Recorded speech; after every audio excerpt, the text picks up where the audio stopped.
She slammed her hand on the table so hard the microphone squealed. 200 executives flinched. Victoria Ashford, CEO of Meridian International, pointed one manicured finger across the room at a man in a gray janitor's uniform. "You! Get on your knees and clean that!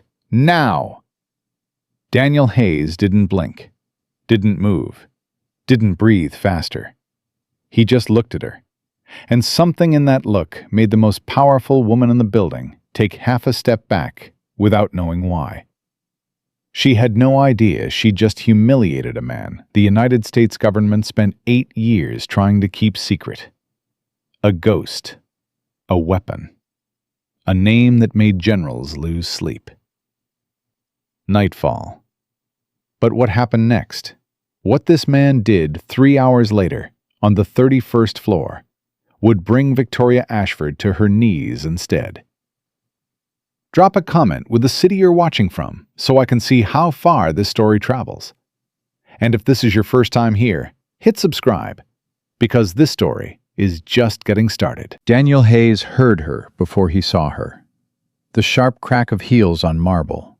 Fast. Angry. The kind of walk that doesn't ask permission. The kind that takes. He was standing near the coffee station on the 42nd floor, replacing a filter, when the sound cut through the low hum of 200 executives pretending to pay attention. He didn't look up. Not yet. He'd learned a long time ago, in places far more dangerous than a corporate boardroom, that the person making the most noise is rarely the one you need to worry about. But the room went quiet. That, he noticed. Silence was always louder than screaming. "You!" The word hit the air like a slap. Daniel turned slowly. Victoria Ashford stood 12 feet away. Tailored black suit, diamond earrings catching the overhead lights. Jaw set, eyes locked on him like he was the only thing standing between her and perfection. She pointed at the floor. "What is this?" Daniel looked down. A dark brown coffee stain was spreading across the pale carpet near the edge of the refreshment table. Still fresh, still wet. The kind of thing that happens when someone's hand shakes at the wrong moment. He knew exactly who had spilled it. A young analyst, couldn't have been older than 25, was standing 3 feet away, face white, fingers still wrapped around an empty cup. The kid's eyes were darting between Daniel and Victoria, like a trapped animal, calculating which predator would strike first. Daniel didn't look at him, not once. "I asked you a question," Victoria said, louder now, performing. "This is a $60,000 presentation. $60,000. And you can't keep a floor clean for 90 minutes? 200 people watched. Not one of them spoke. Not the senior vice presidents in their $3,000 suits. Not the department heads who had kids the same age as Daniel. Not even the young analyst who absolutely knew, that the coffee had slipped from his own hand. Nobody said a word. Daniel looked at Victoria Ashford. He held her gaze for exactly 3 seconds. Not defiant, not submissive. Something else entirely. Something most people in that room had never seen before and couldn't name. Control. Total, absolute, terrifying control. Then he knelt. He pulled a cloth from his belt. He pressed it into the carpet. He worked the stain in slow, circular motions, methodical, precise, unhurried. Like a man who had done harder things on his knees. Like a man who understood that the floor of a boardroom is nothing compared to the floor of a place where kneeling keeps you alive. Victoria watched him for a moment, then turned back to her executives.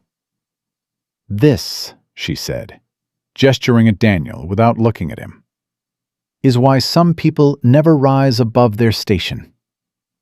A few nervous laughs. A few uncomfortable shifts. And then the presentation resumed.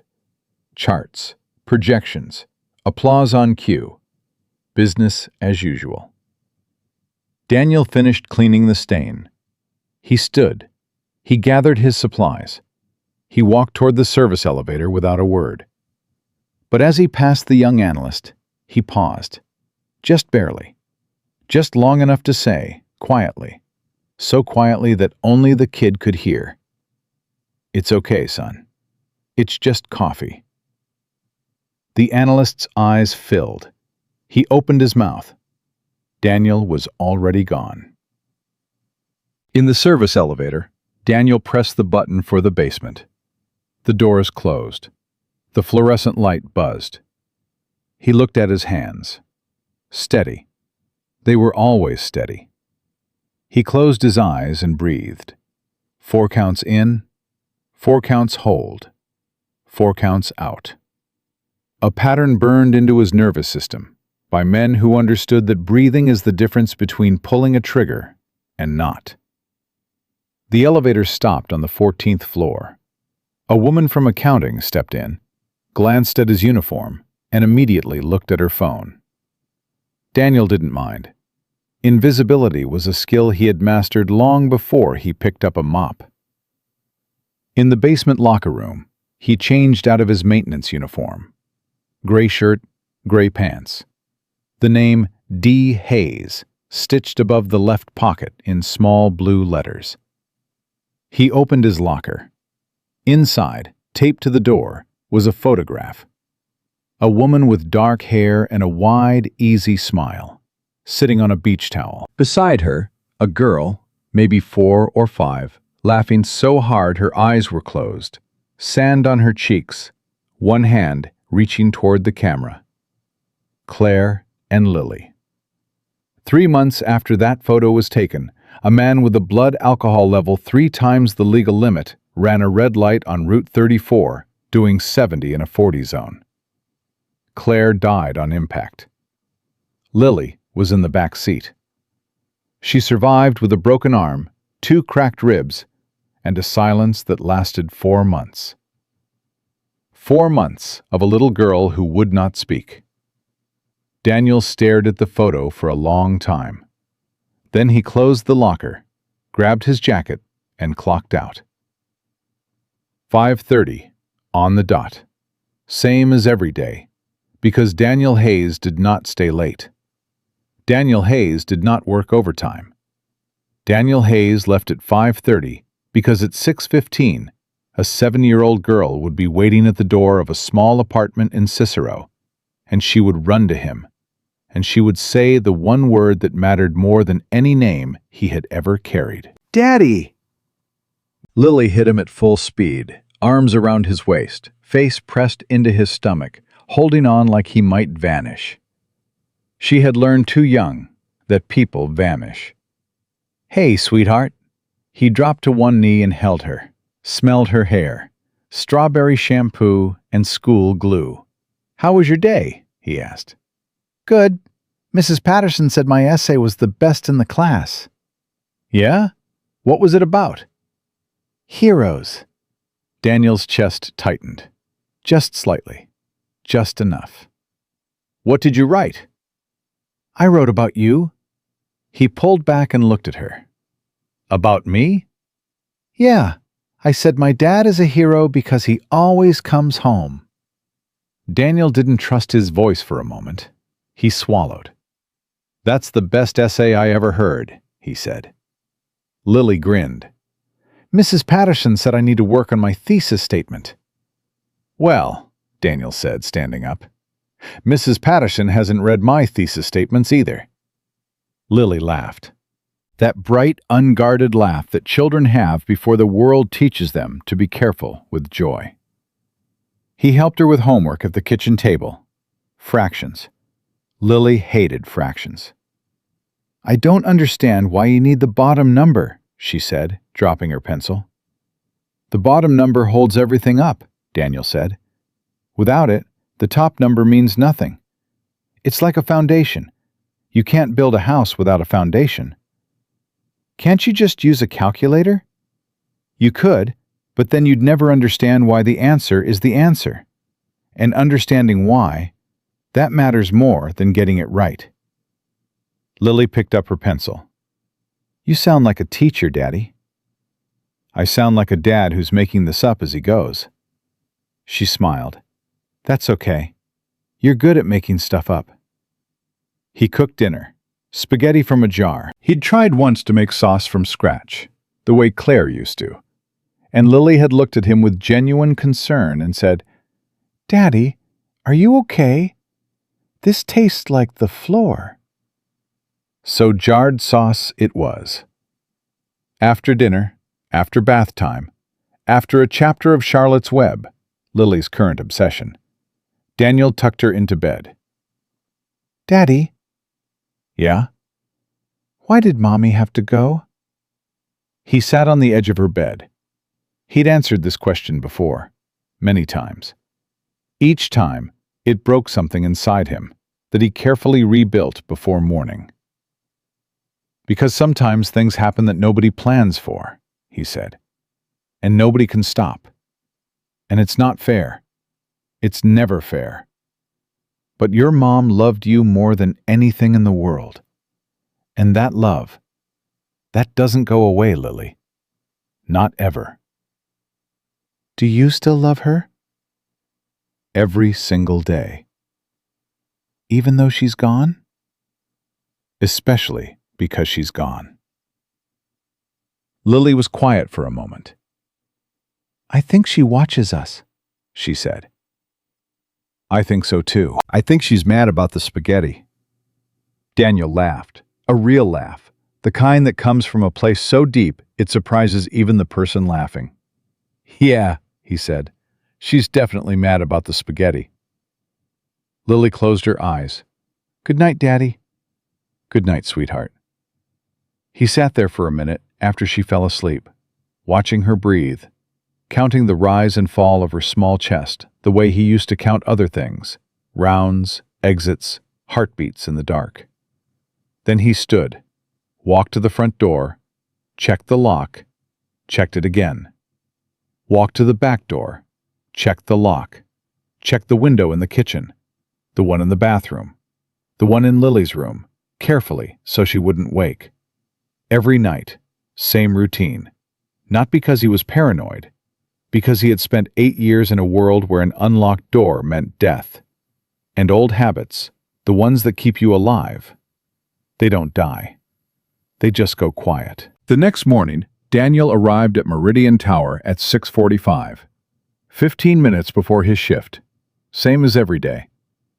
He liked the building when it was empty, when the marble lobby echoed with nothing but his footsteps and the distant hum of the HVAC system. When the glass towers weren't full of people performing power they didn't actually have. He swiped his badge at the service entrance.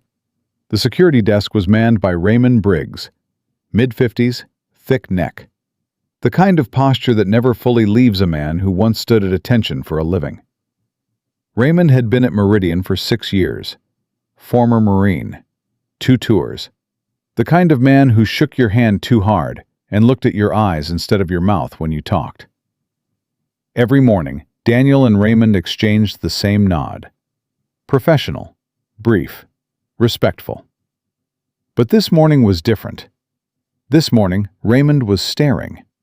Not at Daniel's badge, not at his uniform. At his hands, at the way Daniel held his coffee cup, fingers wrapped around it with a handle turned inward, thumb on top, positioned so the cup could be dropped and both hands freed in under a second. A civilian doesn't hold a cup like that. A soldier doesn't hold a cup like that. Only one kind of person holds a cup like that. Raymond's mouth went dry. He looked up at Daniel's face. Daniel's expression hadn't changed. Calm. Neutral. The same look he wore every morning. But now Raymond saw it differently. Not calm. Controlled. Not neutral. Masked. Raymond swallowed hard. His hand tightened on the edge of the security desk. Morning, Dan. Morning, Ray. Daniel walked toward the service elevator. And Raymond, against every instinct telling him to stay quiet, said one word under his breath. Nightfall. It came out barely louder than an exhale. But Daniel's pen, which he'd pulled from his pocket to sign the shift log, paused for exactly 2 seconds. No more. Then he signed his name and kept walking. Raymond's hands were shaking, not from fear of Daniel, from the fear of what it meant if he was right. Because Raymond Briggs had heard that name only once, in a briefing room in Camp Lejeune, 2014. A colonel had mentioned it in passing, the way you mention a hurricane or a loaded weapon. Not as a person, as a force. If Nightfall is involved, the colonel had said, you will not see him. You will not hear him. You will only know he was there because the mission is done and the targets are gone.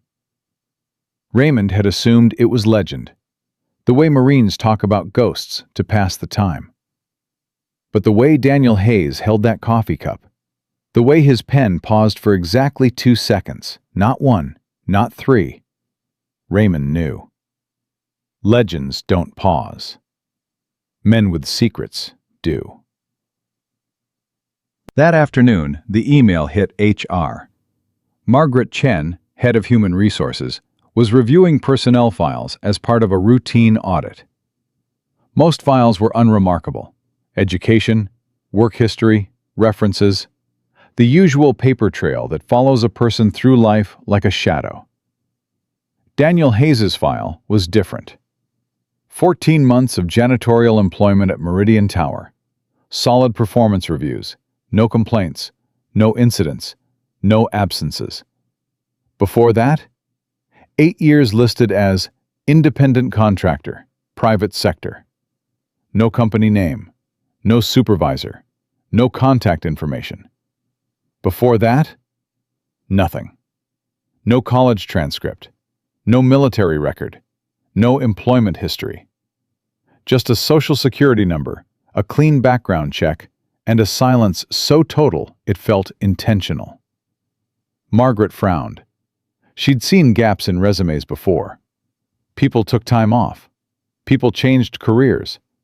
People had rough patches they didn't want to explain. But 8 blank years wasn't a gap. It was an erasure. She picked up the phone and called the reference number listed on his application. It rang 4 times. A voice answered. Male, flat, professional. How can I help you? This is Margaret Chen, Human Resources at Meridian International. I'm calling to verify employment for Daniel Hayes. A pause. 3 seconds. Daniel Hayes was employed as an independent contractor from 2012 to 2020. His performance was exemplary. His record is clean. Is there anything else? Can you tell me the nature of his work? No. Can you provide a supervisor I might speak with? No. Can you tell me the name of the contracting firm? Another pause. Ms. Chen, I can confirm that Daniel Hayes is who he says he is. I can confirm that he has no criminal record, no outstanding warrants, and no security concerns.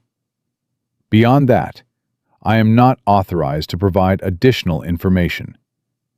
I recommend you accept his file as submitted. The line went dead. Margaret stared at the phone. In 22 years of human resources work, she had never, not once, received a reference call like that. She pulled up Daniel's employee photo on her screen. Gray uniform, calm eyes, the ghost of a smile that didn't quite reach. Who are you? She thought. She flagged the file and moved on. But the question stayed with her, all afternoon, all evening, and then the next day. At exactly 2:47 p.m., the question stopped mattering. Because the building caught fire, and the janitor became something else entirely. The alarm hit at 2:47 p.m. Not the soft chime of a fire drill. Not the polite tone that sends people walking calmly towards stairwells with their coffee still in hand. This was the real one. The scream. The long, unbroken wail that turns a building full of professionals into a building full of animals looking for a way out. Daniel was on the 19th floor, replacing a light fixture in a supply closet, when the sound tore through the ceiling speakers. He set down his tools, didn't rush, didn't freeze. He tilted his head slightly, the way a man does when he's listening not just to what's happening, but to where it's happening. Smoke. He could smell it. Faint, but moving. Electrical, not chemical, not accelerant. Wiring. Somewhere above him. He stepped into the hallway. People were already pouring out of offices. Some walked fast, some ran. A woman in a blue blazer was crying into her phone. A man in a loosened tie was shouting at no one in particular that the elevators weren't working. Daniel moved against the current, up. While everyone else went down, he went up. He took the stairs two at a time, steady, breathing through his nose, counting floors the way he used to count them in buildings that didn't have numbers in the walls. Buildings where the only light came from the muzzle flash of a weapon he no longer carried. 21st floor. Smoke thicker. 25th floor. Heat rising through the stairwell walls. 28th floor. He could hear it now. The deep, low groan of a building under stress. Steel expanding. Concrete cracking somewhere behind drywall. He kept climbing. On the 31st floor, he pushed open the stairwell door and the heat hit him like a wall. The hallway was filled with smoke. Thick gray rolling along the ceiling like a living thing. Emergency lights pulsed red through the haze. Water from the sprinklers was pooling on the floor, but only in patches. The system was failing. Half the sprinkler heads weren't firing at all.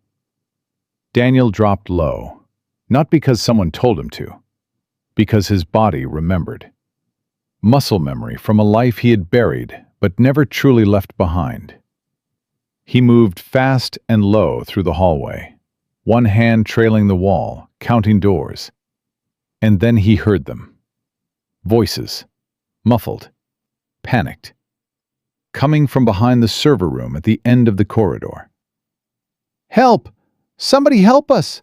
The ceiling came down! We can't get out!" Daniel reached the server room door. It was buckled inward. A section of ceiling had collapsed across the frame, metal and tile and wiring tangled together like a barricade. He grabbed the edge of a fallen ceiling panel and pulled. It didn't move. He reset his grip, planted his feet, pulled again. The metal groaned, bent, tore free.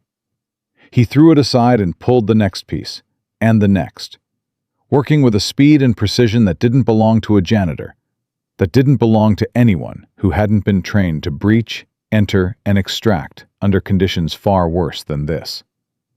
Behind the debris, through the cracked door, 3 faces stared at him.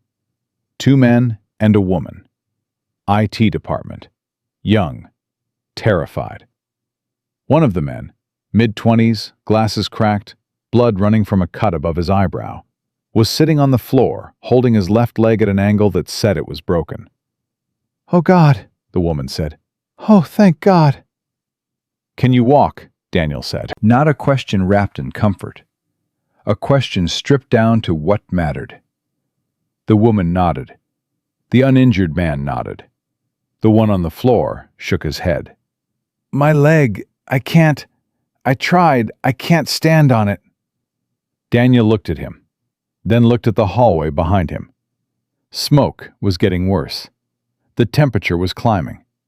He could feel it on the back of his neck, on his forearms, in the air he was pulling into his lungs. He had minutes, maybe less. "What's your name?" Daniel said to the injured man. Kevin Park." Kevin. I'm going to get you out, but I need you to do exactly what I say. Can you do that? Kevin's eyes were wide, wet, the kind of fear that makes a person either fight or shut down entirely. Kevin. The younger man blinked, focused. Yeah, I can do that. Good. Daniel turned to the other two. You two, go left out this door. Follow the wall. Don't stop. Don't look back.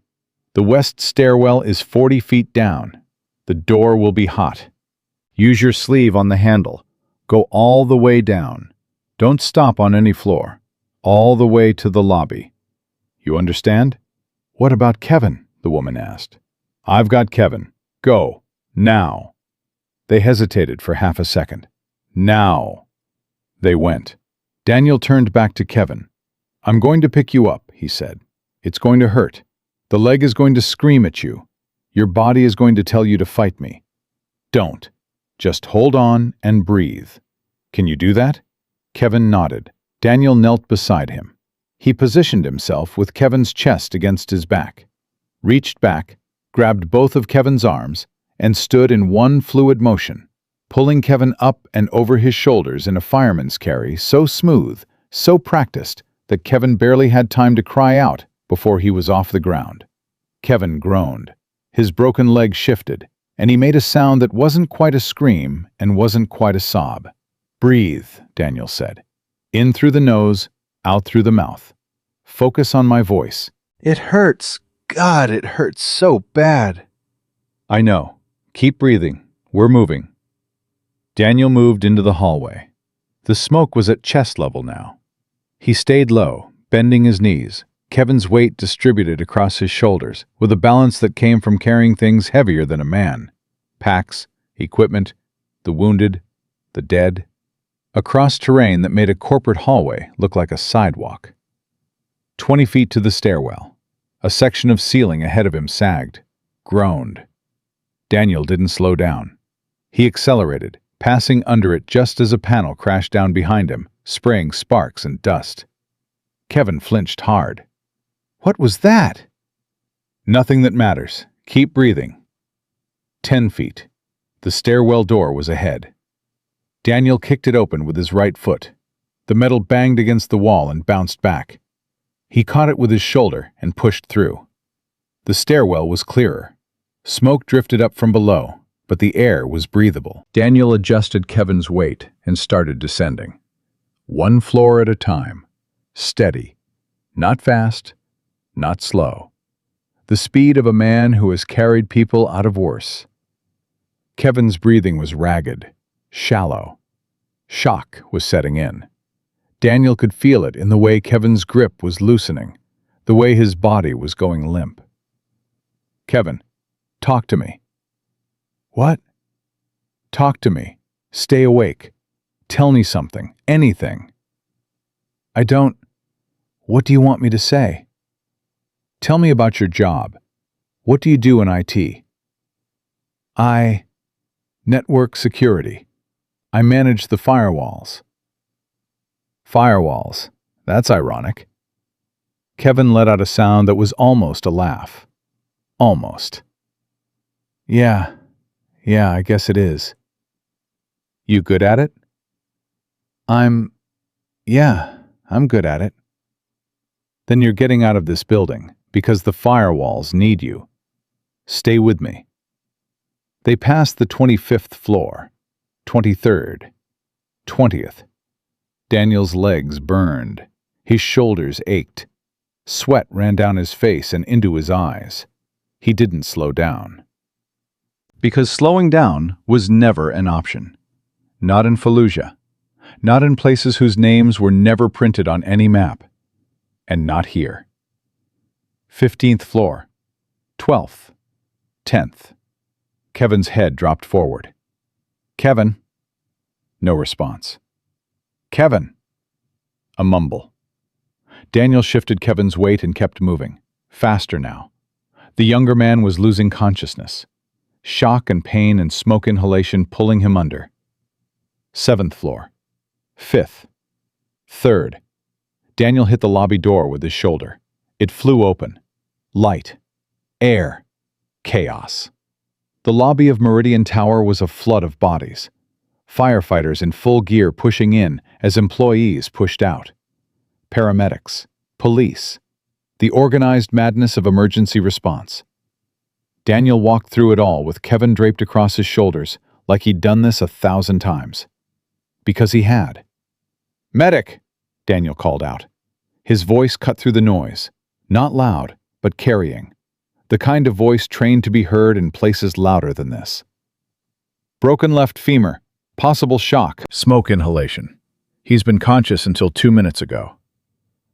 2 paramedics rushed over with a stretcher. Daniel lowered Kevin onto it with a care that contradicted the speed of everything that had just happened. Gentle. Controlled. The way you set down something precious. Kevin's eyes fluttered open. "Hey," Daniel said. "You made it." Kevin looked at him, confused, grateful, terrified still, but alive. "Thank you," Kevin whispered. Who are you?" Daniel didn't answer. He stepped back. And that's when Raymond Briggs saw him. Raymond was standing near the security desk, coordinating with the fire department, radio in one hand, clipboard in the other. He'd been doing his job, focused, professional, running evacuation protocols exactly as trained. But when he saw Daniel Hayes walk out of that stairwell, soot-covered, calm, carrying a grown man like he weighed nothing, barking medical terminology at paramedics like he'd done combat triage, Raymond stopped. Everything stopped. The clipboard slipped from Raymond's hand. He watched Daniel set Kevin down. Watched the way Daniel stood back, not seeking attention, not waiting for thanks, just stepping aside the way operators step aside when the mission is done. And the word came out of Raymond's mouth before he could stop it. Nightfall. He didn't whisper it this time. He said it, clear, loud enough that the people around him heard. A firefighter glanced over, confused. A police officer raised an eyebrow. But it was the man standing 4 feet to Raymond's left who reacted. James Whitfield, Senior Vice President, 58 years old, silver hair, Yale ring on his right hand, 22 years at Meridian International, and before that, 6 years with the Defense Intelligence Agency. Whitfield's face went white. Not pale, white. The color drained from his skin so fast that Raymond thought the man was having a heart attack. "What did you just say?"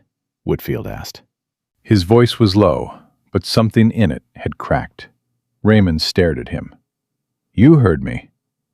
Whitfield turned and looked at Daniel. Daniel was standing near the ambulance now. A paramedic was trying to check him for injuries. Daniel was waving her off politely, the way you wave off a waitress offering more coffee. "That's not possible," Whitfield said. "Nightfall was... that program was shut down.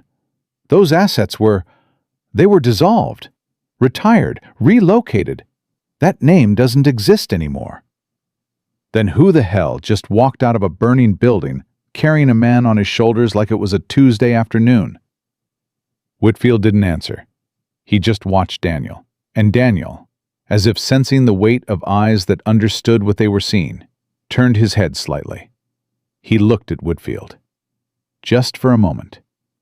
Just long enough. And Whitfield, a man who had sat in rooms where wars were planned, where assassinations were debated over coffee, where the fates of nations were decided by people who would never face the consequences. James Whitfield took a step backward. Involuntary, instinctive, the way a person steps back from a cliff edge they didn't see coming. Daniel turned away.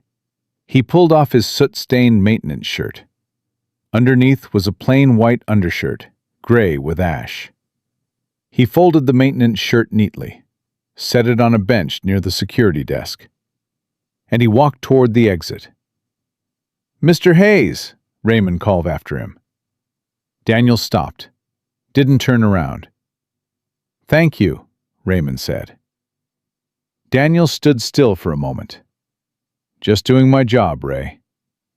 And he walked out into the daylight. Raymond watched him go. Then he looked at Whitfield. Whitfield's hands were shaking.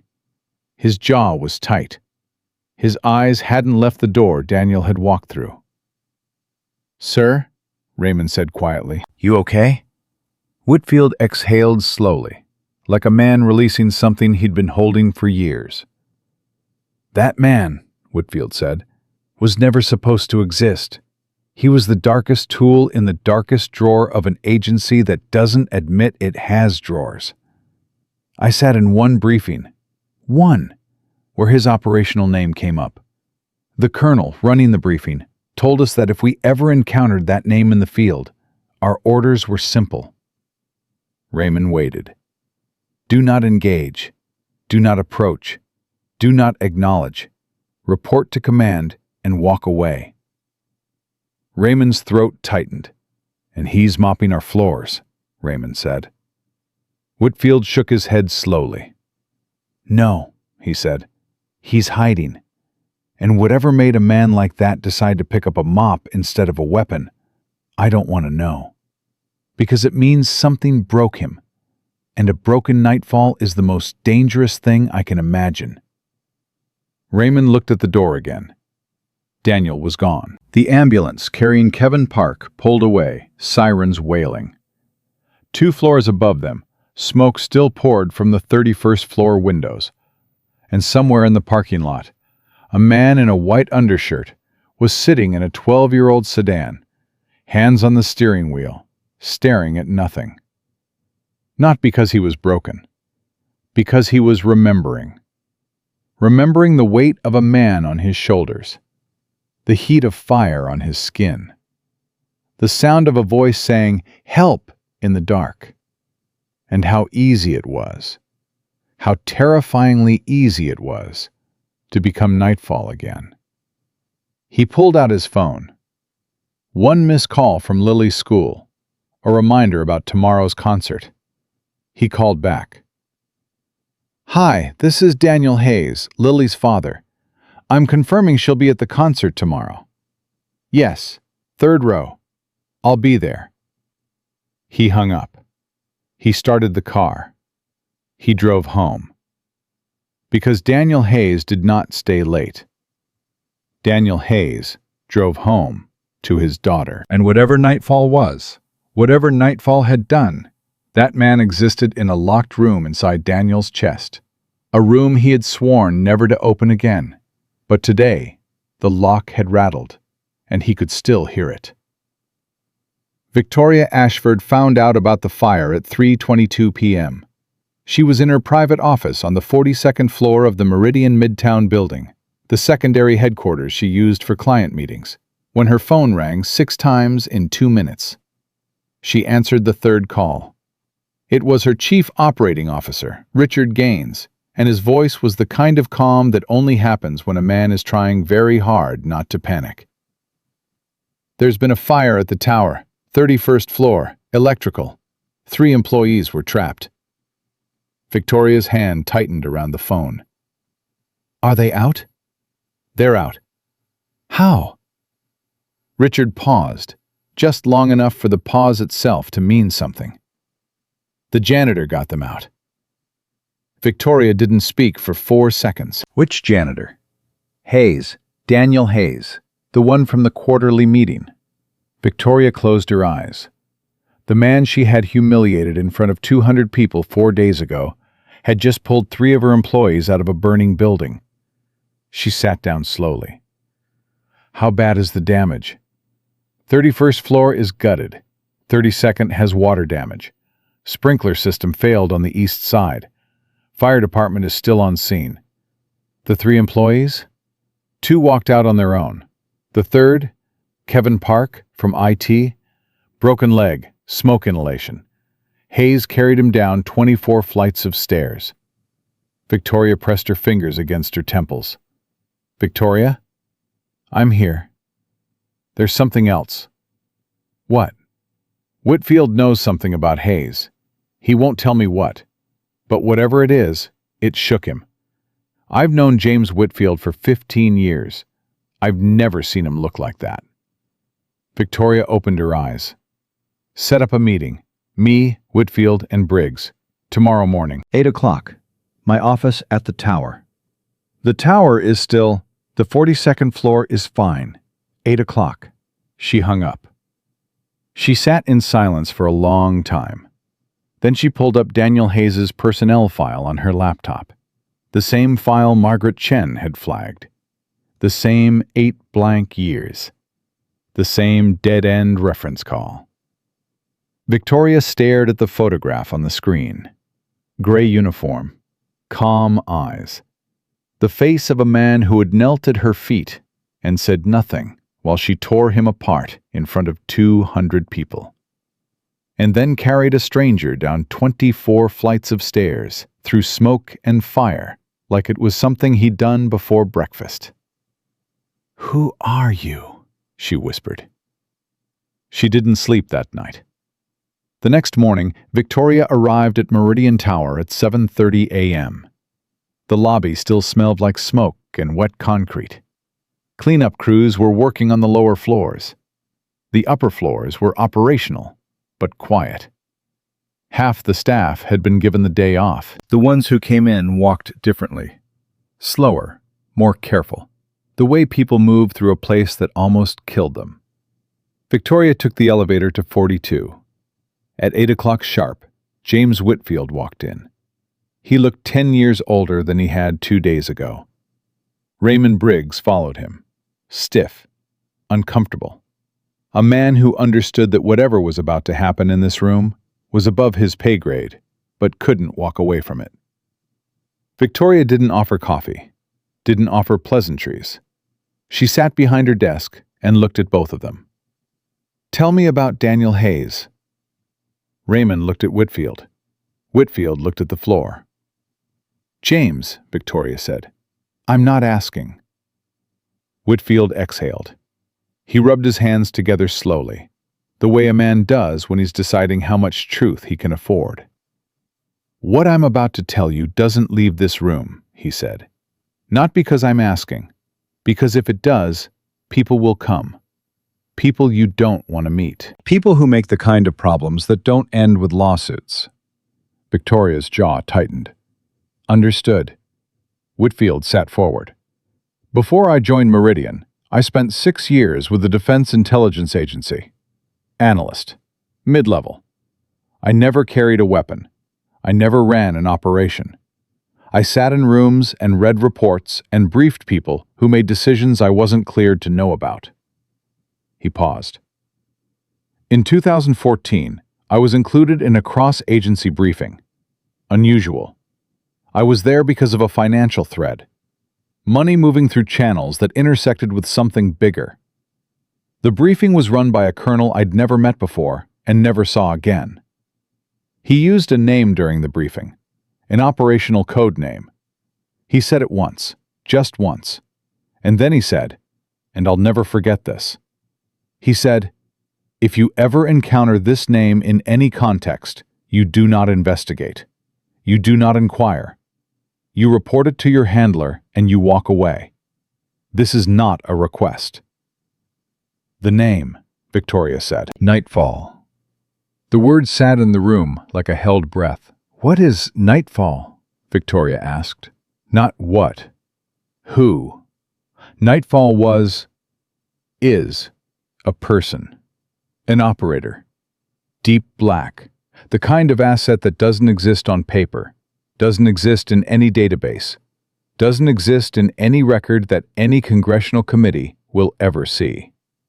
He was part of a program that officially never happened, run by an agency that officially doesn't have that capability. CIA? I don't know. Could be. Could be DOD. Could be something that doesn't have initials. The point is, this person was used for missions that were so sensitive, so deniable, that even the people who authorized them couldn't acknowledge them afterward. Victoria stared at him. "And you think Daniel Hayes, our janitor, is this person?" Whitfield looked at her. I watched him walk out of a burning building, carrying a grown man on his shoulders. He barked triage information at paramedics like he was running a field hospital. His breathing was controlled. His movements were precise. He didn't hesitate. Not once. Not for a single second. That's not adrenaline. That's not courage. That's training. The kind of training that costs millions of dollars and takes years to complete. Raymond spoke up. The way he holds things, the way he checks exits, the way he paused when I said the name. Exactly 2 seconds. Not 1, not 3. 2. That's conditioned response. That's a man who was trained to control every reaction down to the fraction of a second.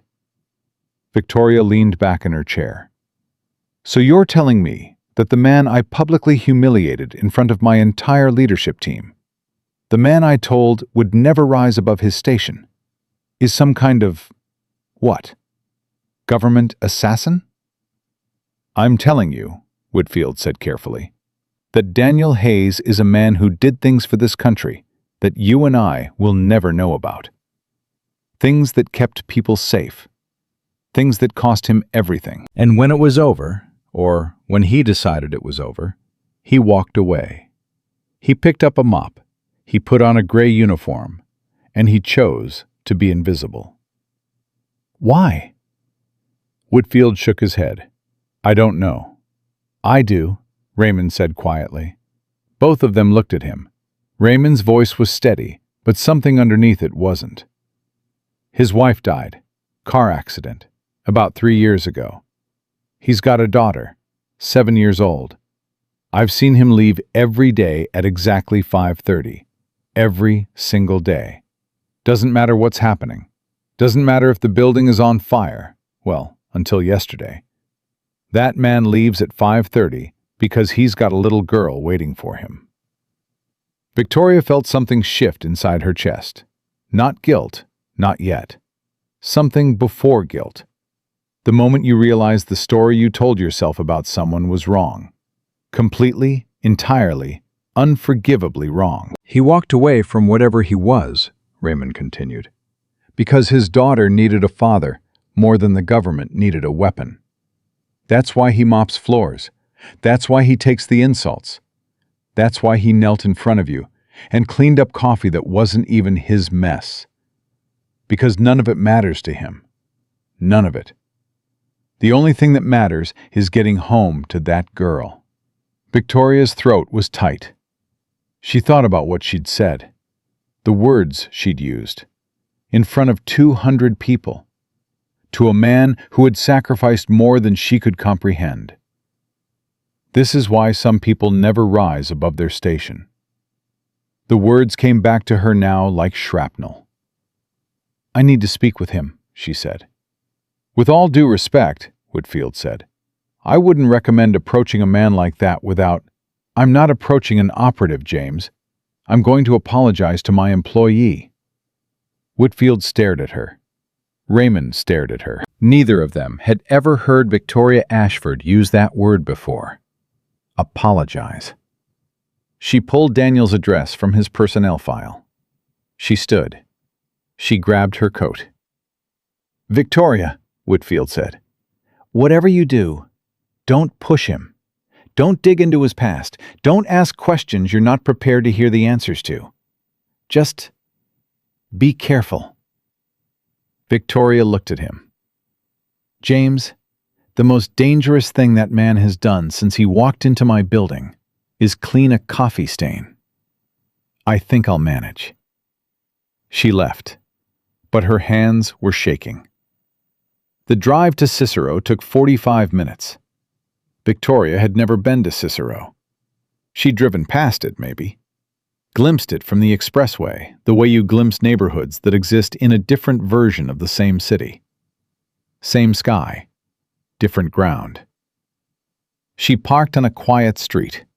Small houses, chain-link fences, a dog barking somewhere. The kind of block where people know each other's names and notice when a black Mercedes parks where it doesn't belong. She checked the address, walked up 3 concrete steps, rang the bell. Footsteps inside. Light. Quick. The door opened. A little girl stood there. Brown hair pulled into a ponytail. Bright eyes. A gap where her front tooth used to be. She was wearing a purple t-shirt with a cartoon cat on it and holding a half-eaten apple. She looked up at Victoria with the fearless curiosity that only children possess. "Hi," the girl said. Victoria opened her mouth and nothing came out. She hadn't expected a child. She knew about the daughter. Raymond had mentioned her. But knowing about a child and standing in front of one are two completely different things. "Can I help you?" the girl asked politely. Yes, I'm looking for your father, Daniel Hayes. Is he home?" "Daddy!" Lily yelled over her shoulder. "There's a lady at the door. She looks important." Footsteps, heavier now. Daniel appeared behind Lily. He was wearing jeans and a plain gray t-shirt. No uniform, no badge. Just a man in his own home, in his own clothes, looking at a woman who had humiliated him in front of 200 people. His expression didn't change. Not surprise, not anger, not fear. Nothing. "Lily," he said gently, "go finish your apple in the kitchen, okay?" "But I want to know who she is." "Kitchen, now, and finish your math worksheet."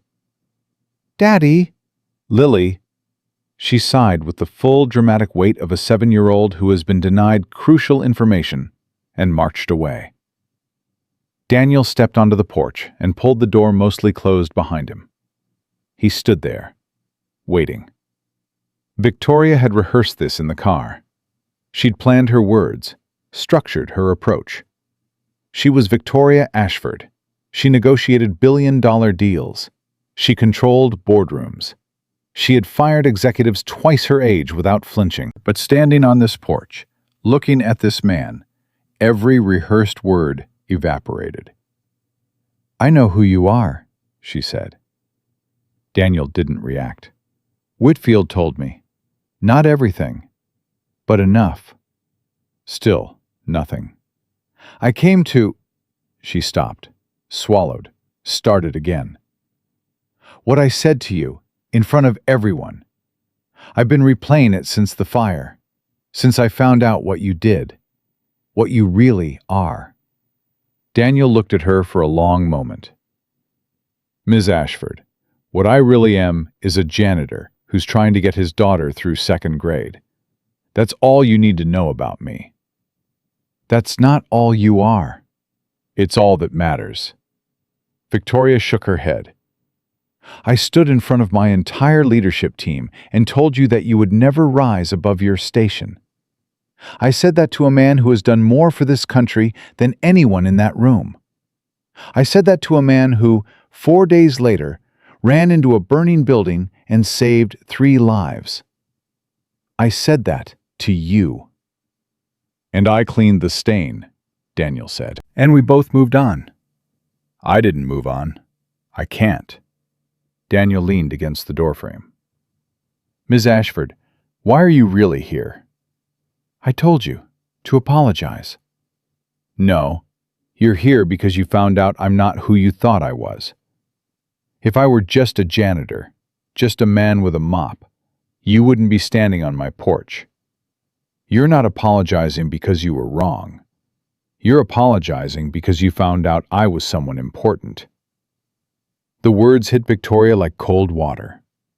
Because he was right. She knew he was right. And he knew she knew. She started. Would you be here if Whitfield hadn't told you? If Raymond hadn't said the name?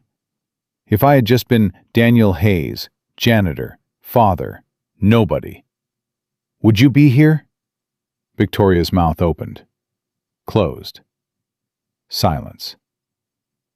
That's the real question, Daniel said quietly. Not who I was. Who you are. Victoria felt her eyes burn. She was not a woman who cried. She had built a career on control, on composure, on never letting anyone see anything she didn't choose to show. But something about this man, this quiet, steady, terrifying man, cut through every wall she had ever built. "You're right," she said. Her voice was barely above a whisper. "You're right. I wouldn't be here. And that makes it worse. That makes everything I said worse, because it means I only see people when they're powerful enough to matter. And that's exactly the kind of person I never wanted to be." Daniel watched her. For the first time, something shifted behind his eyes. Not forgiveness, not yet. Recognition. The recognition of one broken person looking at another. "Sit down, Ms. Ashford." He gestured to the porch step. She looked at it. A concrete step with a crack running through the middle and a small dandelion growing out of it. Victoria Ashford, CEO of Meridian International, sat on a cracked porch step in Cicero, Illinois, in a suit that cost more than Daniel's car. Daniel sat beside her. Neither spoke for a minute. "My wife used to sit here," Daniel finally said. "After Lily went to sleep. She'd sit right where you're sitting, and she'd drink tea, and she'd listen to the neighborhood. Dogs barking, kids playing down the street. She said it was her favorite sound in the world. Not quiet, just normal. Just people living." Victoria listened. "When she died, I sat here for 3 straight nights. Didn't eat, didn't sleep, just sat here, listening to the same sounds she loved. And they were different. Exactly the same sounds, but completely different, because she wasn't hearing them anymore." His voice didn't break. It didn't waver, but something in it deepened. "I had skills. I had contacts. I could have gone back. There were people who wanted me back. People who made it very clear that the world still needed what I could do. But I looked at my daughter. She was 4 years old, and she hadn't spoken in 4 months. And I thought, the world has plenty of men who can do what I did, but she only has one father." He looked at Victoria. "So I picked up a mop, and I have never, not once, regretted it." Victoria wiped her eyes, quickly, like she could erase the evidence. "You can only be humiliated if you agree to feel humiliated," Daniel said. "What you said to me in that room, it didn't touch me. Not because I'm strong, because I know who I am. I know what I've done. I know what I've lost. And I know what I'm living for. No one can take that from me. Not with words. Not with power. Not with anything." Victoria stared at the cracked concrete between her feet. "I want to make this right," she said. "Then make it right for the right reasons," Daniel said. "Not because I turned out to be somebody. Make it right because what you did in that room would have been wrong no matter who was holding the mop." Inside the house, Lily's voice called out, "Daddy, I finished my worksheet. Can I have a popsicle?" Daniel almost smiled. "In a minute, sweetheart." He looked at Victoria. "I don't need your pity, Ms. Ashford. I don't need your guilt, and I definitely don't need you to rescue me. But there's a young man in your building, an analyst, who spilled that coffee and watched you tear me apart and didn't say a word. Not because he's a coward, because your company made him afraid. That fear? That's on you. Fix that. Fix the system that makes people too afraid to tell the truth. That's how you make it right." Victoria nodded slowly. "And if I offered you something else? Something more than janitorial work?" Daniel stood. "We can talk about that, but not today. Today I have a popsicle to deliver and a math worksheet to check." He opened the door. "Good night, Ms. Ashford." "It's 4 in the afternoon." "I know, but I have a feeling you're going to be up late thinking about this. So, good night." He stepped inside. The door closed. Victoria sat on the porch step for another 5 minutes. Then she stood, walked to her car, started the engine, and sat there for a long time before she drove away. Because Daniel Hayes had done something to her that no competitor, no board member, no crisis had ever done. He had made her see herself clearly, and what she saw, she didn't like.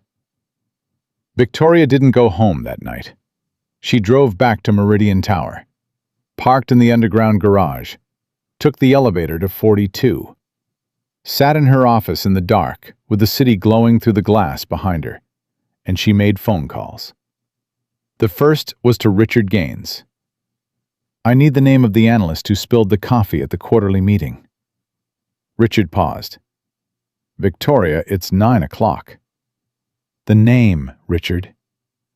Hold on." She heard typing. "Tyler Brennan, junior financial analyst. Hired 8 months ago. Columbia grad. Why?" "Is he still with us?" "He put in his resignation yesterday." Victoria's stomach dropped. "Did he say why?" "His manager said he'd been withdrawn since the quarterly. Barely talking. Not eating in the break room. Stopped going to team lunches. His resignation letter was one sentence. 'I no longer feel this is the right environment for my professional growth.'" Victoria pressed her hand against her forehead. "Don't process it," she said. "Hold his resignation. I'll handle it personally."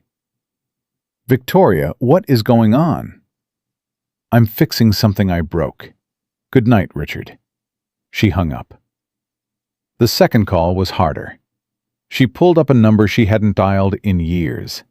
A man named Arthur Voss, retired. Former deputy director of operations at an agency Victoria knew better than to name out loud. Arthur was her godfather. He had been friends with her late father. He was the kind of man who always answered the phone, because he never knew when the call might be the last one that mattered. He picked up on the second ring. "Victoria, it's been a while." "Arthur, I need to ask you something, and I need you to be honest with me." "I'm always honest with you. I'm just not always complete." "The name Nightfall. What can you tell me?" Silence. Not a pause. Silence. The kind of silence that has weight. "Where did you hear that name?" Arthur said. His voice had changed. Not angry. Careful. The way a man speaks when he's suddenly aware that the conversation has moved onto ground that can shift beneath him. "One of my employees. A security guard recognized him, and a former DIA analyst on my executive team confirmed it." "Confirmed what, exactly?" "That the man exists, that the name is real, that whatever he did, it was significant enough to terrify people who don't scare easily." Another silence. "Victoria, I'm going to say this once. Whatever you think you know about that name, you know nothing. And that's exactly how it should stay. The man attached to that program gave more than any human being should ever be asked to give. He gave his youth. He gave his safety. He gave parts of himself that don't grow back.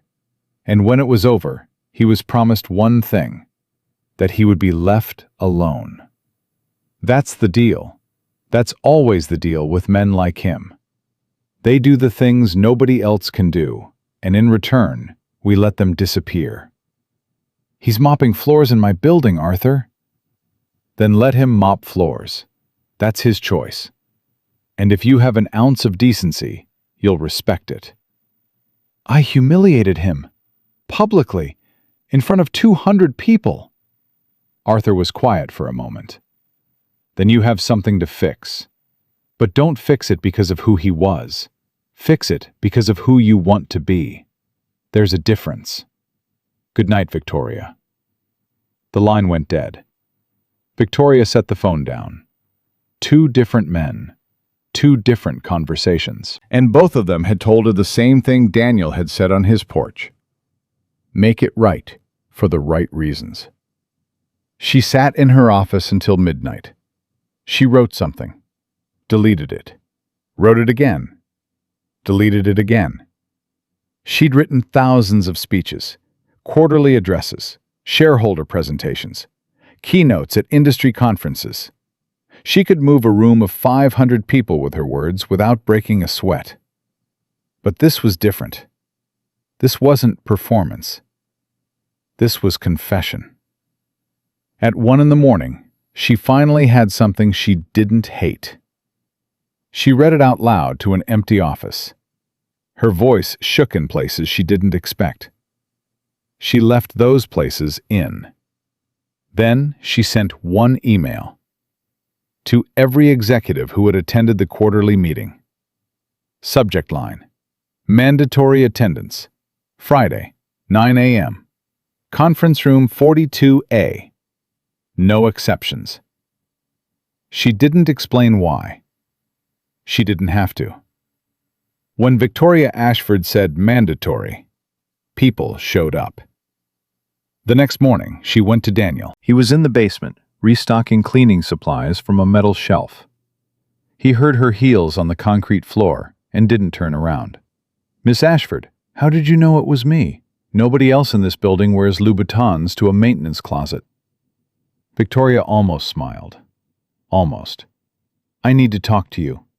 Daniel set down a bottle of industrial cleaner and turned around. He leaned against the shelf and crossed his arms. Patient. Unhurried. The same stillness that had unnerved her the first time, and now struck her as something else entirely. "I spoke with Arthur Voss last night," she said. Something flickered in Daniel's eyes. Brief. Controlled. Gone. "You know Arthur," he said. Not a question. "He's my godfather." Daniel nodded slowly. "Arthur's a good man. One of the few who actually meant it when he said the promises would be kept. He told me to leave you alone." Smart advice. "I'm not taking it." Daniel studied her. "I can see that." Victoria took a breath. "I have a proposal. I'd like you to hear it before you say no." "I'm listening." "I'm calling a meeting on Friday. Everyone who was in that room when I said what I said. Every one of them. And I'm going to apologize. Publicly. Not just to you. To Tyler Brennan, the analyst who spilled the coffee and has been living with the guilt of watching me destroy someone else for his mistake. He put in his resignation. Did you know that?" Daniel's jaw tightened. Just barely. "No, I didn't know that." He's 25 years old, 8 months into his first real job, and I broke him. Not with what I said to him, with what I said to you. Because he watched a woman with all the power in the room use it to humiliate a man who had none. And nobody stopped it. And he learned that day that this is what power looks like. This is how it works. And if that's the lesson my company teaches, then I've failed at something much bigger than a quarterly presentation. Daniel uncrossed his arms. "After the apology," Victoria continued, "I want to offer you a position. Director of Security.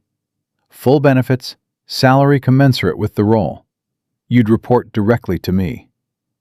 "No." The word came fast, flat, final. Victoria blinked. "You haven't heard the—" "I don't need to hear the terms. I need you to hear mine." Victoria went still. "Go ahead."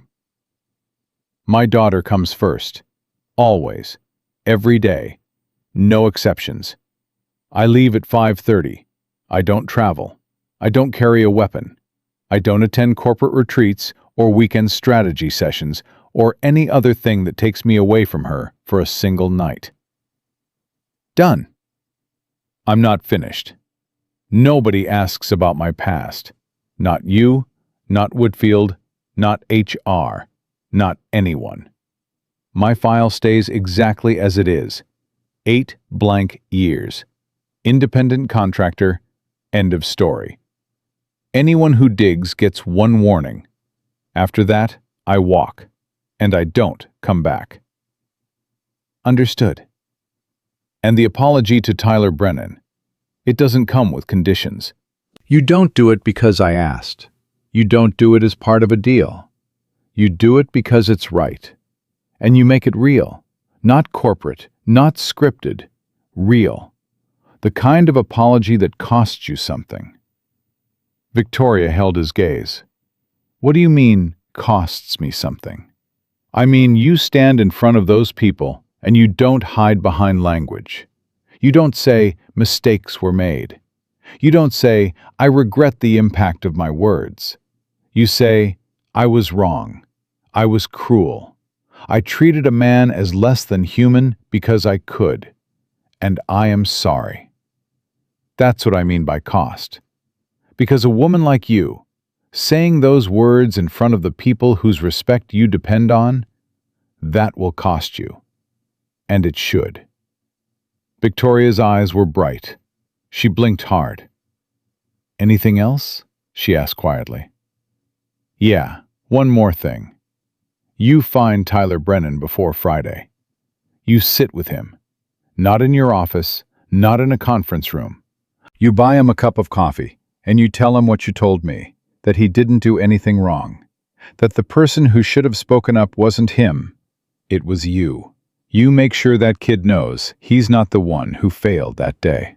Victoria nodded. Then we have a deal, Miss Ashford. She extended her hand. Daniel looked at it. Then he shook it. Firm. Brief. The handshake of a man who seals things with his word, not his grip. One more thing, Victoria said. You said that already. This is mine, not yours. When I make this apology, when I stand in front of those people, I don't want you there. Daniel raised an eyebrow. Because if you're there, it becomes about you, about your story, about who you are. And that's not the point. The point is who I am, who I was in that room. What kind of leader stands in front of her people and tears someone apart for a coffee stain? I need them to see that I see it, without you as the reason. Daniel looked at her for a long time. That might be the smartest thing you've said since I met you. I'll take that as a compliment. It is one. Victoria turned and walked toward the door. Her heels echoed on the concrete. Ms. Ashford, she stopped. The apology to Tyler. Do it today. Don't wait. I will. And, Ms. Ashford. Yes? Thank you for coming to the basement. Most people in your position wouldn't. She looked at him over her shoulder. Most people in my position wouldn't have needed to. She left.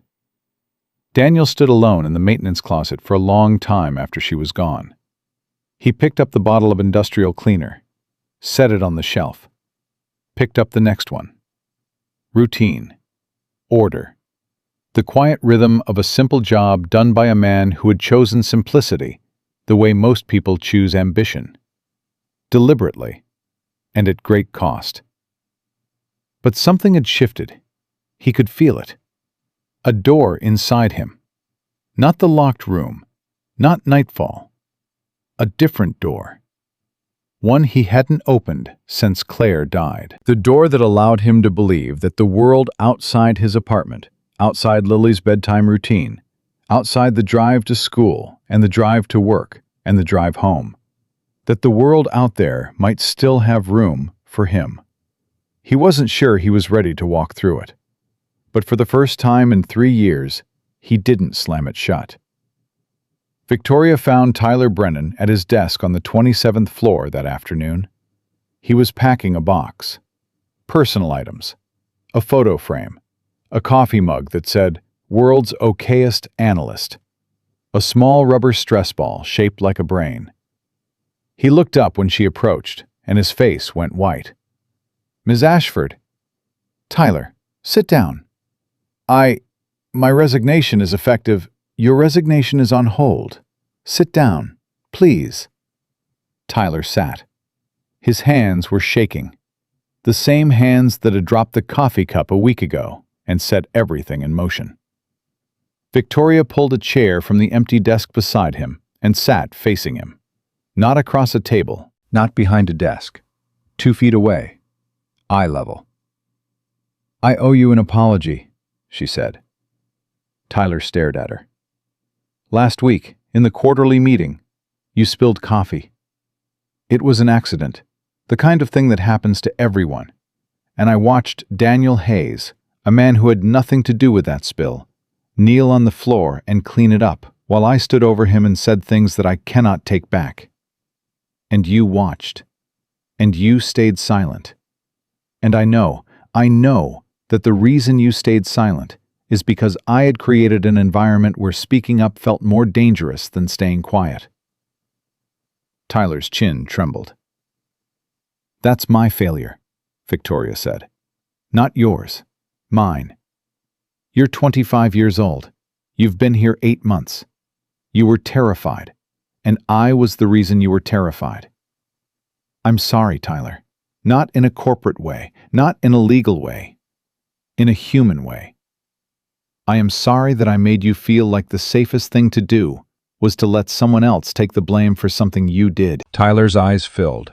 He looked away, looked at the box on his desk, looked at the stress ball and the photo frame and the mug that suddenly represented 8 months of trying to belong in a place that had taught him he didn't. I'm asking you to stay, Victoria said. Not because I need you, although I do, but because you deserve to know that this company can be better than what you saw that day. I can be better. And if you give me the chance, I'll prove it. Tyler wiped his eyes with the back of his hand, quick, embarrassed. The way young men wipe their eyes when they've been taught that tears are weakness.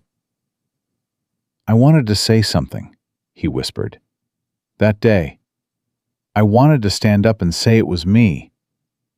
But I looked at your face and I couldn't. And then he just knelt down and cleaned it, and he didn't even look at me. Like he was protecting me. Like he knew. He did know, Victoria said. He saw your hand shaking. He saw the empty cup. And he chose to protect you. That's the kind of man he is. Tyler broke. Not loudly, not dramatically. Just a young man sitting at his desk with tears running down his face and his hands gripping the edge of his chair like it was the only thing keeping him upright. Victoria didn't touch him, didn't offer tissues, didn't try to make it stop. She just sat there, present, witnessing the damage she had caused and refusing to look away from it. After a minute, Tyler took a shaky breath. I'll stay, he said. Thank you. But if it happens again, if I ever see someone treated like that again, it won't. But if it does, I'll say something this time. I won't be quiet again. Victoria nodded. I'm counting on it. She stood, picked up his resignation letter from the edge of the desk, tore it in half, set the pieces down. Friday morning, 9 a.m., conference room 42A. I'd like you to be there. What's happening Friday? Something that should have happened a long time ago. She walked away. Tyler sat at his desk for a long time. He looked at the torn resignation letter. He looked at the box of personal items. He pulled the photo frame out and set it back on his desk. Then he unpacked the rest. Friday came the way all reckonings come. Too fast and not fast enough. 200 executives filed into conference room 42A at 8:55 a.m. The same room, the same chairs, the same glass walls looking out over the same city. Some of them whispered about the fire, some about the janitor. Most didn't know why they were there. At 9 o'clock sharp, Victoria walked in. No charts, no slides, no presentation. Just her. She stood at the head of the room, the same place she'd stood when she pointed at Daniel Hayes and told him to get on his knees. She looked out at 200 faces, and she spoke. A week ago, I stood in this room and I humiliated a man. His name is Daniel Hayes. He works in our maintenance department. He was cleaning a coffee spill that he didn't cause, and I publicly degraded him. I told him, in front of all of you, that people like him never rise above their station. I used my power to make myself feel bigger by making him feel smaller. And not one person in this room stopped me, including me. The room was silent. 4 days later, that same man ran into a burning building on the 31st floor and saved 3 of our colleagues. He carried one of them, Kevin Park, down 24 flights of stairs with a broken leg. He handed Kevin to paramedics and walked away without asking for recognition, without asking for anything. Victoria's voice cracked. She didn't fix it. I was wrong. I was cruel. I treated a human being as less than human because I had the power to do so, and no one would challenge me. And I am telling you this not because Daniel Hayes turned out to be brave, not because he saved lives. I am telling you this because what I did would have been wrong even if he had never done any of those things. It would have been wrong if he were just a janitor, just a man with a mop. Because that man has a name. He has a daughter. He has a life that is worth exactly as much as mine. And I forgot that. I forgot it in front of all of you. And you let me. She paused. That changes today. I am not asking for your forgiveness. I am asking for your honesty. If you see this happen again, to anyone, by anyone, including me, I expect you to speak. Not because it's policy, because it's right. She looked at Tyler Brennan, sitting in the 5th row. Tyler, would you stand up? Tyler stood slowly. His face was red. His hands were steady.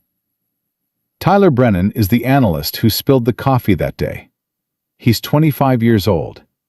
He watched me humiliate another man for his accident, and he was too afraid to speak. That fear, I created it. This company created it. Tyler put in his resignation this week because he believed that silence was his only option. He was wrong, but I made him believe it. Tyler, I'm sorry, and I'm grateful you chose to stay. Tyler nodded, sat down. A woman next to him put her hand on his shoulder.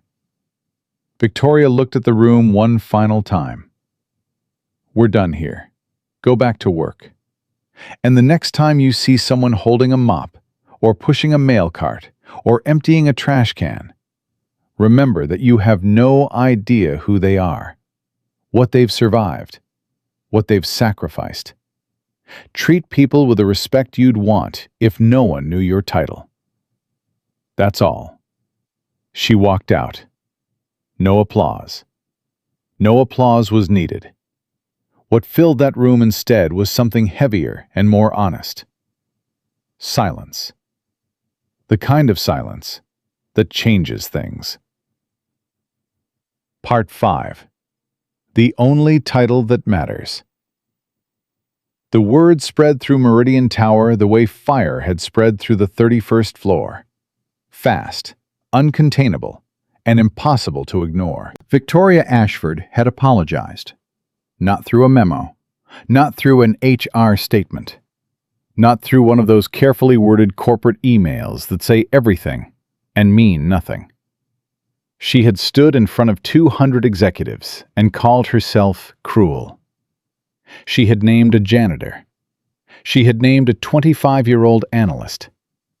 She had said the word wrong, without qualifiers, without excuses, without the safety net of legal language. By noon on Friday, every floor of the building knew. By 3 o'clock, people who hadn't been in the room were talking about it like they had. By Monday morning, something had changed. It was small at first, the kind of change that doesn't announce itself. A security guard holding the elevator for a cleaning crew instead of letting the doors close. An executive on the 38th floor, stopping to learn the name of the woman who emptied his trash every evening. A junior manager sending an email to facilities, thanking them for the quick repair on a broken window, and copying the whole department. Small things, ordinary things. The kind of things that should have been happening all along, but hadn't, because somewhere along the way, the building had divided itself into people who mattered and people who didn't. That wall was cracking.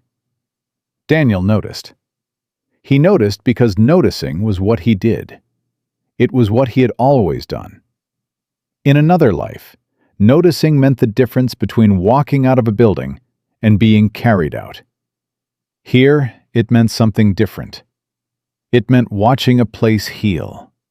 Slowly, unevenly, but heal. He started his new role on a Tuesday, Director of Security, Meridian International. The badge felt strange, clipped to his shirt. Not heavy, it weighed almost nothing. But it carried something he hadn't worn in years. Visibility. For 14 months, he had been invisible. By choice. By design. Invisible meant safe. Invisible meant no questions. Invisible meant he could walk in, do his job, and walk out, and nobody would ever look twice. Now, people looked. His first morning, he walked through the lobby and Raymond Briggs snapped to attention behind the security desk.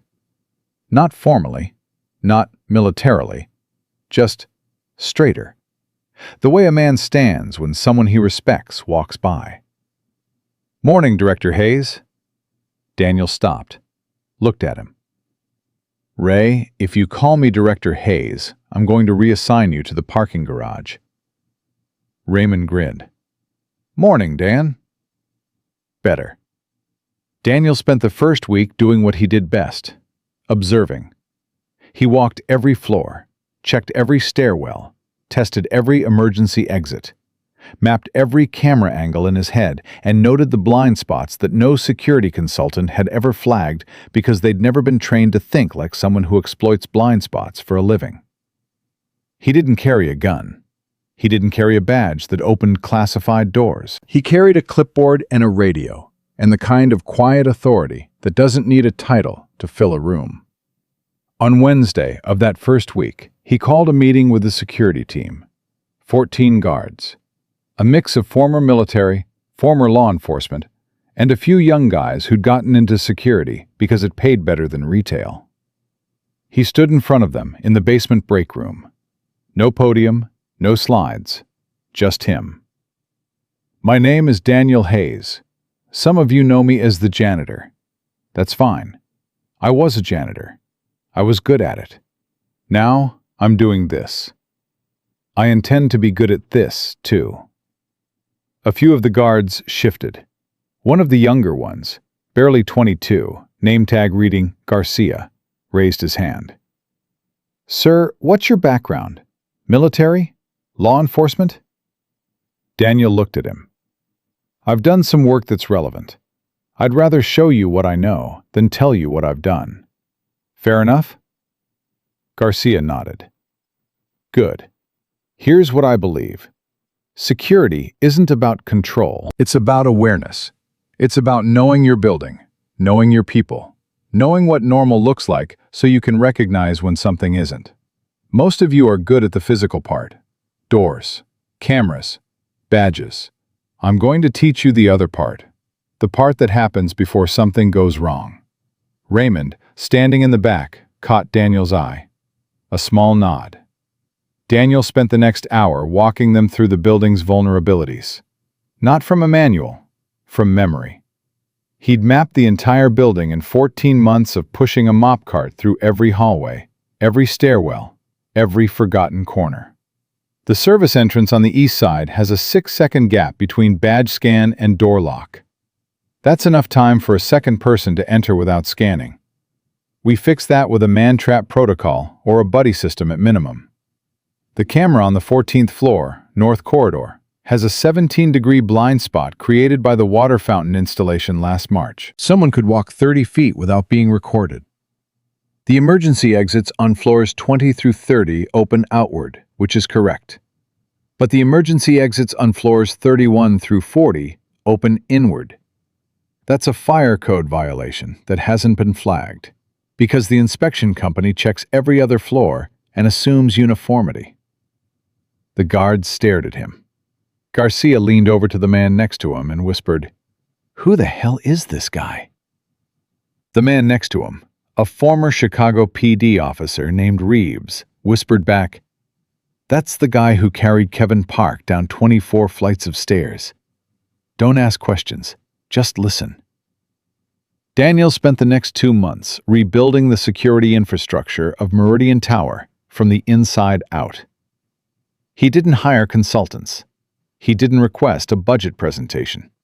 He sat with Raymond and Reeves and Garcia and the rest of the team, and he taught them.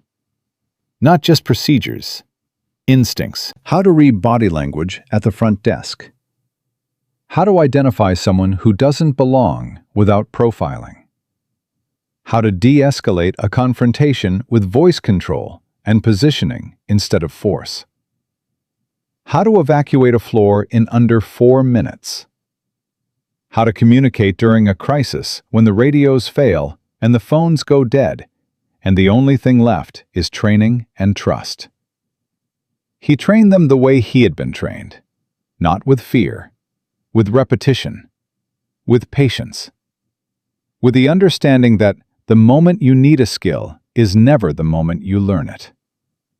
The building felt different. Not just safer, different. Executives who used to walk past the security desk without eye contact now stopped. Not because Daniel told them to, because the security team carried themselves differently. They stood taller. They smiled more. They knew people's names.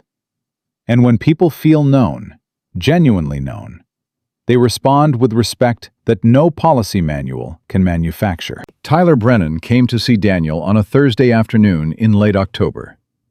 Daniel was in his office, a small room on the second floor that used to be a storage closet. He'd furnished it himself.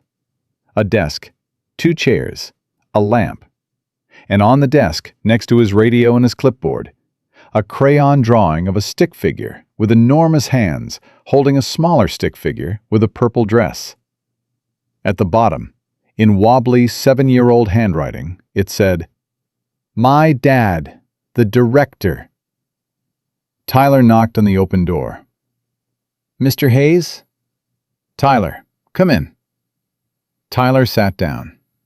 He looked different than the last time Daniel had really seen him, that day in the boardroom when his face had been white with guilt and his hands still clutching an empty cup. He looked steadier now. Not confident, not yet, but stable, like a building whose foundation had been reinforced. "I wanted to thank you," Tyler said. "For what?" "For not looking at me that day. In the meeting. When Ms. Ashford was saying those things. You didn't look at me. Not once. If you had, I think she would have figured it out. And I think I would have fallen apart." Daniel leaned back in his chair. "You were 25 years old in a room full of people who should have known better. You didn't owe anyone anything in that moment, Tyler. But I owed you. I owed you the truth, and I didn't give it. You were afraid. That's not an excuse." Daniel studied him. "No, it's not. But it's a reason, and there's a difference. An excuse is something you hide behind. A reason is something you learn from. Which one is it for you?" Tyler's jaw tightened. "I'll never stay quiet again. Not like that. I don't care what it costs me." "Good. Hold on to that. The world needs more people who say the hard thing when it matters." Tyler stood, hesitated, then said, "Can I ask you something personal?" "You can ask." "The things people say about you, about who you were before, are they true?" Daniel looked at him for a long moment, The same steady, unhurried look that had frozen Victoria Ashford in her tracks, that had made James Whitfield step backward, that had silenced every room Daniel had ever walked into. But Tyler didn't step back. He held the look, and Daniel respected that. "I'm a guy who cleans up messes, Tyler. Some messes are coffee. Some messes are bigger. That's all you need to know." Tyler nodded. "Okay. Okay." Tyler walked to the door, stopped, turned around. "For what it's worth, Mr. Hayes, you're the reason I stayed. Not Miss Ashford's apology, not the company. You. The way you handled it. The way you just knelt down and cleaned it up and didn't let it break you. That's the thing I keep thinking about. That's the thing that made me realize I wanted to be the kind of man who doesn't break when things are unfair." Daniel's throat tightened. He swallowed it. "You're going to be fine, Tyler. I know, because you showed me what fine looks like." Tyler left. Daniel sat in his office for a long time after that. He looked at Lily's drawing, traced the enormous stick figure hands with his finger. Hands that had done things he would never tell his daughter about. Hands that had held weapons and tourniquets and the faces of dying men in places the sun couldn't reach. Hands that now held crayons and homework sheets and a small girl's fingers when they crossed the street. He picked up his phone and called the school. "Hi, this is Daniel Hayes, Lily's father. I'm just confirming the time for the winter concert next week." 6:30, Mr. Hayes. Doors open at 6. "She's been practicing her part every night. Drives the neighbors crazy." The woman on the phone laughed. "She's a wonderful student, Mr. Hayes. You should be very proud." "I am." He hung up. He was. The winter concert was held in the gymnasium of Lily's elementary school on a cold Tuesday evening in December. Daniel arrived at 5:55, 5 minutes before the doors opened. He wore his work clothes, not the maintenance uniform anymore, but dark slacks and a navy blue button-down. His director of security badge was still clipped to his belt because he'd come straight from work. He sat in the third row, same as always, close enough to see Lily's face, far enough that she wouldn't be embarrassed by a dad who couldn't stop smiling. Parents filtered in around him, couples mostly, mothers with cameras, fathers checking their phones.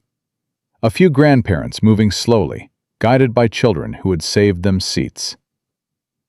The woman beside him glanced at his badge, then at his clothes, then at his hands, rough, calloused, the hands of a man who works with them.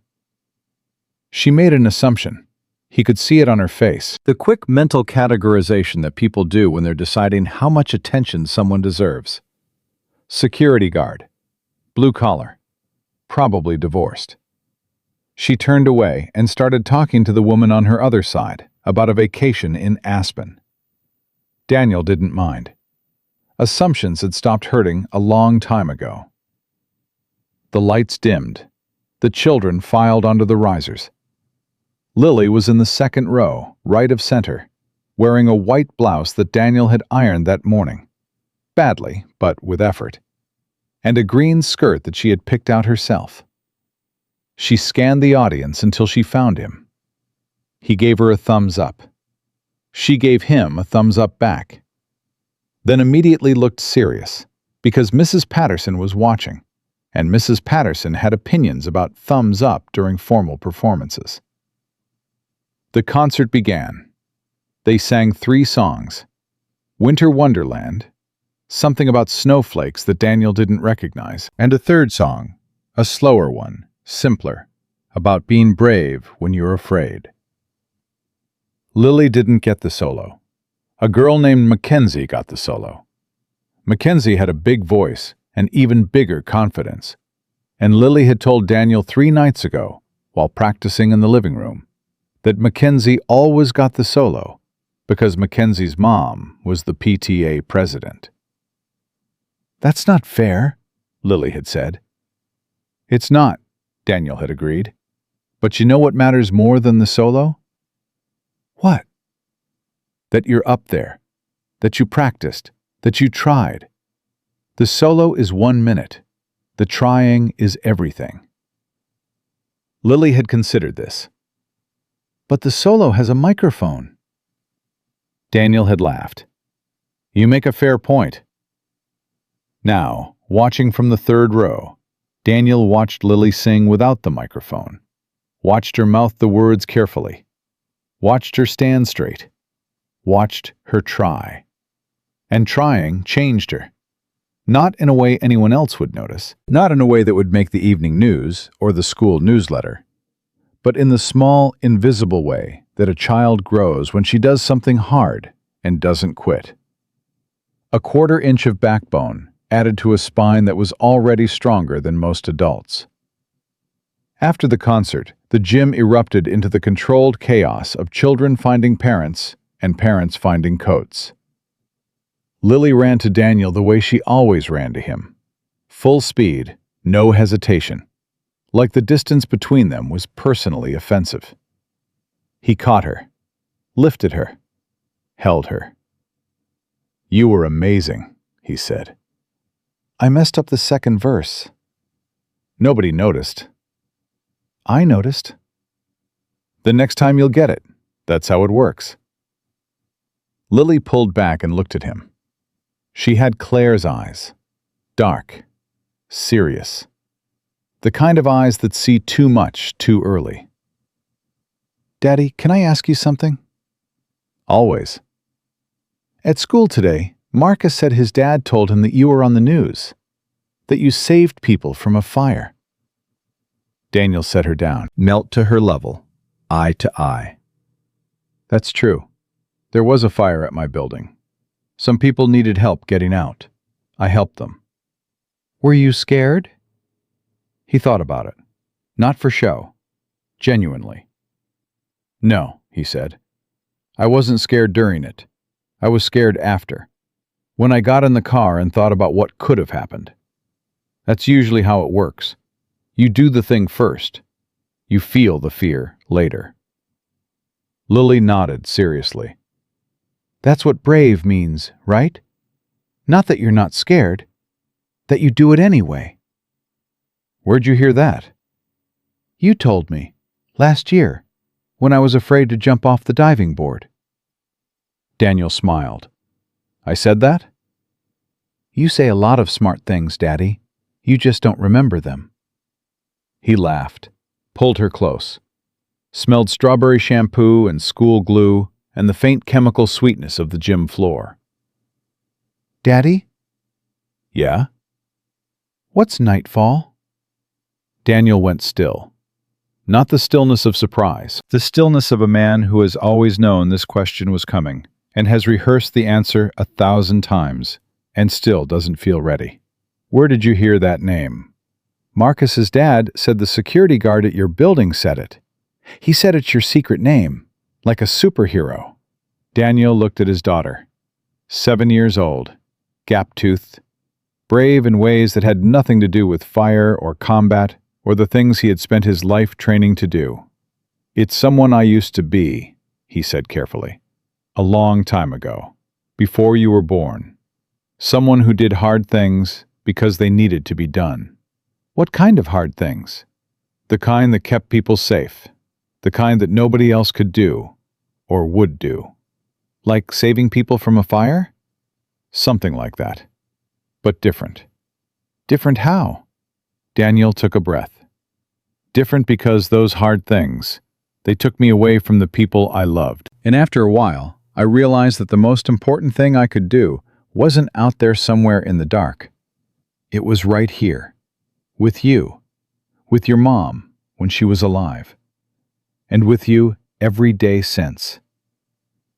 Lily processed this with the terrifying clarity of a child. So you stopped being Nightfall to be my dad? Yes. Was it hard to stop? It was the easiest decision I ever made and the hardest thing I ever did. Both at the same time. That doesn't make sense. Most important things don't. Lily thought about this. Then she looked at him with an expression he had never seen on her face before. Not admiration, not hero worship. Something deeper. Something that looked like the beginning of understanding. The first moment a child grasps that her parent is not just a parent, but a person. A full, complicated, wounded, rebuilt person. "Are you still him?" she asked. "Nightfall? Inside?" Daniel looked at his daughter. He thought about the locked room in his chest. The one that had rattled the day of the fire. The one that held everything he had been. The skills, the darkness, the precise and terrible efficiency of a man designed to move through the world like a blade. He's in there, Daniel said honestly. He'll always be in there. But he's not in charge. He hasn't been in charge for a long time. The person in charge is your dad. The one who burns spaghetti and can't iron a blouse and sits in the third row at every concert. Lily smiled. You really can't iron. I'm aware. My blouse has a wrinkle on the back that looks like Florida. I'll work on it. Lily reached out and put her small hand on his face. A gesture so tender, so unexpected, that Daniel felt something crack inside his chest that wasn't the locked room. It was the wall around it, the wall he had built to keep the world at a safe distance, the wall that kept him functional and organized and punctual and steady and completely, perfectly alone. "I'm glad you're my dad," she said. "I don't care about Nightfall. I care about you." Daniel's eyes burned. He blinked. Once. Twice. I'm glad too, sweetheart. She hugged him. Tight. The kind of hug that a child gives when she has decided that this person is her whole world and she is never, ever letting go. He held her. In that gymnasium, surrounded by other families gathering coats and finding lost gloves and arguing about where to go for ice cream, Daniel Hayes held his daughter and let the wall crack a little more. He didn't need to be Nightfall. He didn't need to be director of security. He didn't need Victoria Ashford's respect or James Whitfield's fear or Raymond Briggs's admiration. He needed this. This small, fierce, gap-toothed girl who wrote essays about heroes and couldn't do fractions and sang without the microphone and didn't care about the solo because she was too busy trying. This was enough. This was everything. They walked out of the gym together. Lily held his hand. The parking lot was cold. December air sharp in their lungs. Stars visible above the school roof in a way they never were downtown. "Daddy? Yeah? Can we get ice cream?" It's December. "So?" So it's freezing. "Ice cream doesn't care about weather, Daddy." He looked down at her. You know what? You're absolutely right. They drove to a small shop 3 blocks from their apartment. The same one Claire used to take Lily to on Saturday mornings. Lily got strawberry with sprinkles. Daniel got coffee. They sat at a table by the window and watched the street outside. Cars passing, a man walking a dog, a couple arguing gently about directions. Normal things. Beautiful, ordinary, irreplaceable, normal things. "Daddy? Yeah? When I grow up, I want to be brave like you." Daniel looked at his daughter. Strawberry ice cream on her chin. Sprinkles on her sleeve. Claire's eyes looking back at him with a certainty that no 7-year-old should possess, but this one did. "Lily, you already are. You've been brave since the day you decided to start talking again.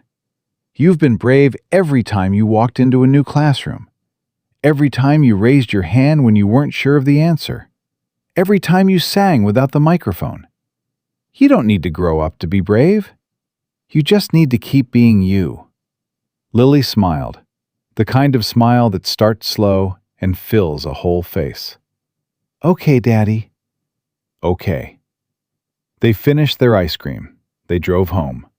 Daniel checked the locks, checked them again, read a chapter of Charlotte's Web, tucked the blanket under Lily's chin, kissed her forehead. "Good night, sweetheart." "Good night, Daddy." He stood in her doorway for a moment, watching her breathe, counting the rise and fall the way he always did, the way he would always do. Then he walked to the living room, sat in the chair by the window. The apartment was quiet. The neighborhood was quiet. The world, for this one moment, was quiet. He thought about Claire, about the beach photo in the locker he no longer used, about the way she laughed, about the way she sat on the porch and listened to the neighborhood and called it her favorite sound. He thought about the man he used to be, the missions, the darkness, the weight of choices that never got lighter, no matter how many years passed. He thought about Victoria Ashford standing in front of 200 people and saying, "I was wrong," with her voice shaking. He thought about Tyler Brennan saying, "I'll never stay quiet again." He thought about Raymond Briggs whispering, "Nightfall," like a prayer and a warning at the same time. He thought about Kevin Park on his shoulders, 24 flights of stairs, the weight of a man's life pressing down on him like every life he had ever carried, some to safety, some to graves. And he thought about Lily. Always, at the end of everything, Lily. The world had once feared the name Nightfall. Generals had whispered it. Agencies had buried it. Enemies had never spoken it at all, because they never lived long enough to learn it. But that name didn't define him anymore. It lived in a locked room inside his chest, and it would stay there. Not because he was ashamed of it, not because he regretted what he had done, but because the man who carried that name had completed his mission. Every single one. And the final mission, the one nobody had assigned him, the one he had chosen for himself, was the only one that would never end. Protect her, raise her, be there, every morning, every evening, every concert and every homework sheet, and every burned spaghetti dinner, and every bedtime story, and every question she would ever ask, including the ones that had no good answers. That was the mission. And Daniel Hayes had never failed a mission. He sat in the quiet of his apartment, and he let the silence settle around him like a blanket. Not the silence of emptiness, not the silence of grief. The silence of a man who has found the thing worth living for and has arranged his entire existence around it. Outside, the city hummed. Cars and sirens and dogs and wind. The sounds Claire had loved. The sounds that were exactly the same and completely different without her. But not worse. Not anymore. Different. Fuller. Shaped by loss, but not defined by it.